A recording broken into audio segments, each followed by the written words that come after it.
Okay, so basically here I have cut it. You can see a little bit of fraying, but not too bad on the nylon. I've disassembled the two pieces of the fitting. You can see that normally goes on like that. I've taken it apart, right? And what I'm going to do is I'm going to take the flared end. You can see there's a little bit of a chamfer there. And I'm going to put it on. Try to get as much of that nylon in as possible. And then what's going to happen is I'm going to actually turn it counterclockwise here. And I'm going to try to do this by hand. It's actually really easy with a ratchet and a socket, which is what I usually finish it with.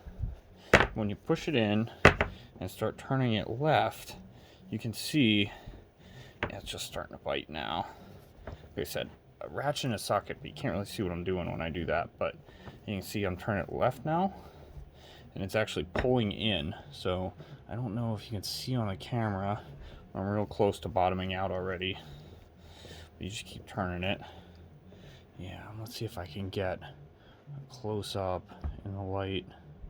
And not really. You can see a little bit of glare from the piece of metal.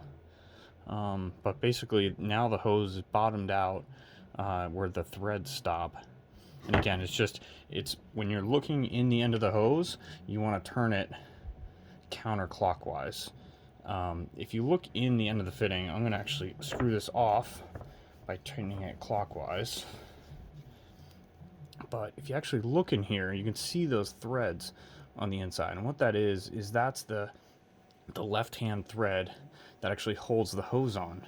The reason why there's a left-hand thread is so that when you go to put this onto here, right, you're going to spin it right hand.